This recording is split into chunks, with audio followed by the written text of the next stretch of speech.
Good morning, everyone! Welcome again to Judy's Kitchen. Napansin ko, ang dami natin mga episodes na ang daming ginagawa all at the same time. Let's make it basic. Let's make it simple. Anong gagawin natin today? Roasted tomato soup with crispy fried grilled cheese sandwich. It's my go-to comfort food. And at the same time, pwede mo siyang i-stock lang sa freezer and just reheat it anytime you want. Napakabilis, napakadali.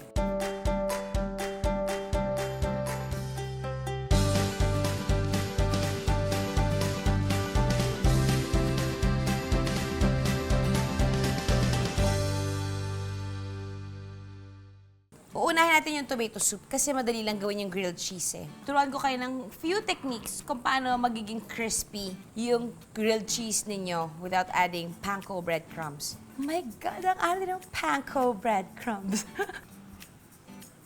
Butter and olive oil.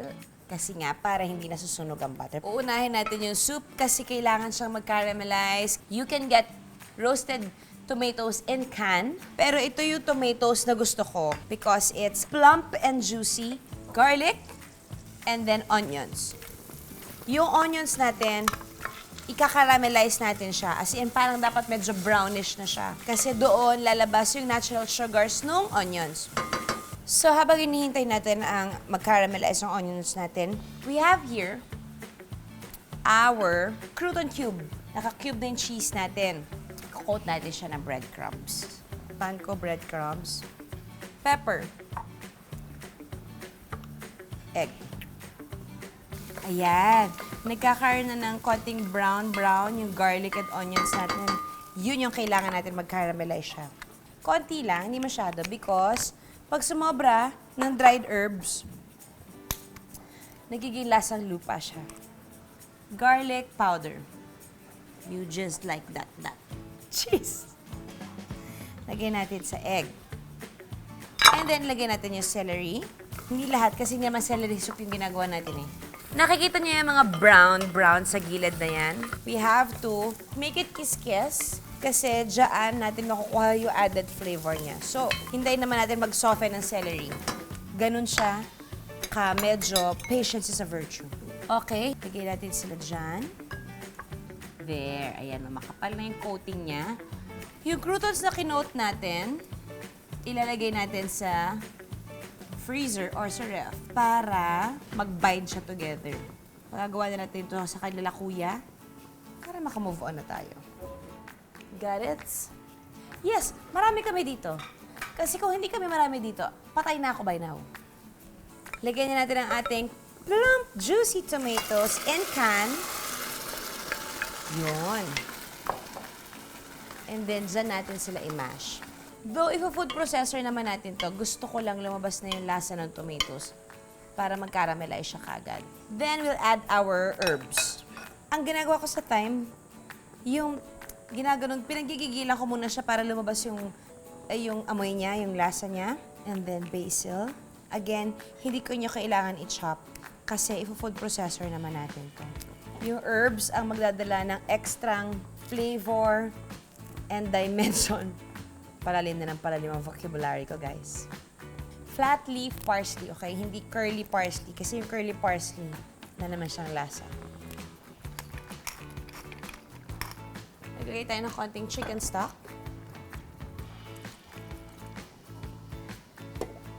Salt. Hinit ko na yung aking skillet, pero very low heat. That's the trick for a grilled cheese. Dapat low heat lang siya. How do you make your grilled cheese sandwich crisp perfect? Isasama natin equal parts softened butter and mayonnaise. And mayo. Softened, hindi melted ha. Importante. Iba yung melted, iba yung softened. Pag melted butter, hindi mag-i-incorporate yung mayo sa butter. So, hindi siya mag-work. Yan ang ipupunas natin sa ating bread. Dati, ang ginagawa ko, baliktaran. Yung paglagay ng spread sa bread. Uy, magka-rhyme na naman siya. Pero, narealize ko, nagiging siyang masyadong oily. Kasi nasusok lahat ng bread, yung spread. Ang sarap yung sabihin. So, pag kinagat mo siya, nagde-drip na dito yung butter. So, ramdam na ramdam mong gumagawa ka ng kasalanan. And then, we shall... So, habang nagpa-fry yung ating bread, maglalagay na tayo ng cheese. Kasi yung heat nung bread, nung from the pan, aakyat siya, matutunaw na yung cheese natin. Importante na ang cheese ninyo madaling maikat kasi uniform sizes siya. Of course, ito hindi uniform sizes kasi kinuha ko yung nasa dulo niya. Eh, kakainin mo rin naman, matutunaw din naman yan sa tiyan. Huwag ka na maarte. Baka kaya wala kang love life kasi choosy ka. Ouch! Gusto ko na siyang i-blender. Ang powerful na blender, sobrang gamit na gamit mo yan. So, it's a really nice investment. Remember, pag nagpo-pour ng hot soup or anything hot, palaging palayo. Doon, sa kabilang kanto. Oh. Puree. Ah! Hindi ako napaso. Pero nasunog na siya. Ay, hindi.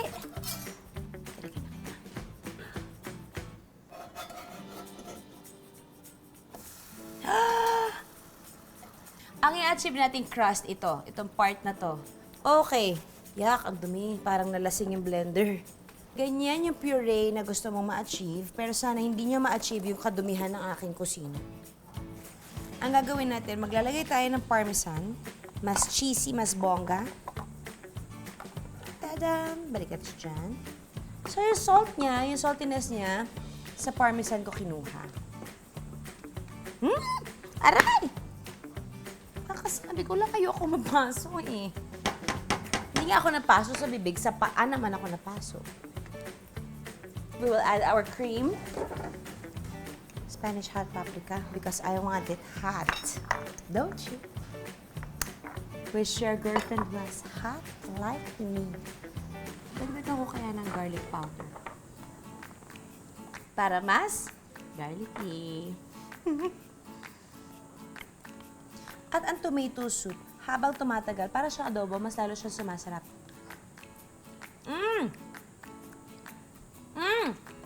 Oo eh. Ay, masarap eh. Ayan. Ayan, sunog na siya. Pabalik rin naman natin. Dali. Pak! See that? It's melting. Okay na naman. Eh, kasi grilled cheese. Masarap yung melted. Because there's no such thing as too much cheese and too much butter. Achieve ko na. Okay na. Hindi ko na siya kukulitin. Baka magbago yung isip niya. Masarap siya. Check na natin ang grilled cheese natin. Ay. Hindi ko na-achieve. Hindi ako mapasok sa episode. Okay. Ano susunod ko? Yung croutons na ipiprito natin. Hopefully, ngayon ko lang ito naman gagawin. So, kung hindi ko ma-achieve, huwag nang mambash. You know, there's always room for mistakes, you know? Tignan natin ang isa. Uy, umayos ka, ha? Ito, yung pag nag-golden brown agad-agad, tapos itatap natin siya sa ating tomato soup. Pag kinagat mo, may buo kang cheese. Na-achieve. Na-achieve. Mukhang hindi ako mapapahiya. Yan. May test na tayo. Cha-chan! Hi! Ang saya ko! Achieve! Lamigin lang natin ng slight. Kaya may guess, nag-concentrate ako. Ayun, yung isa nagme-melt na. Tatanggalin ko itong isa na tanggalan ng coat. So, kailangan gently. And we have our croutons. Ito yung naligwak kanina, pero titikma ko na din. Ang happy ko. Gawin natin ang ating soup. Ay, ang sarap maging bata. Ano? Swimming ka lang na swimming. Sigaw ka ng sigaw. Oh, to be young again. Look at that. Parmesan. More Parmesan cheese. So, it's going to be a cheese. It's going to be Americanized ang tomato soup. You want to add a bit of color para mas appetizing siyang tignan. Naku, papatikim ko sa asawa ko. Andiyan ba yung asawa ko? Ay, ang ganda ng kulay niya. Merry Christmas. And then, our croutons. Pak. And then, palagay niyo ba may crust to? Meron, wala? Ay! Achieve! Ayan siya, oh. Perfect grilled cheese sandwich. Very basic. Tada! Bob! So, ba't tumikim? Not me. My soup. Mali-mali. My roasted tomato soup. Baka tumawid sa lens na hindi pa ako naliligo. Tikman mo, bilis. This is roasted tomato soup with deep fried croutons na cheese. Like me. Ang ginagawa. Magaling ka naman kumain na mainit eh. Nasabaw.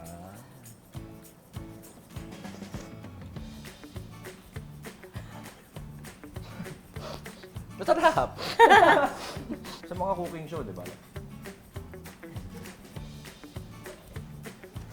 Ito yung grilled cheese. Oo. Very good. Ayay! So, di ba, ang very, very basic ng roasted tomato soup with deep fried cheese croutons and our grilled cheese. Don't forget to like and subscribe at Judy's Kitchen on YouTube and Facebook. And don't forget to comment down below. I'd love to hear your comments pag nagawa nyo na ito sa bahay ninyo. Bye guys! See you next week! I'll email you my comments. Email.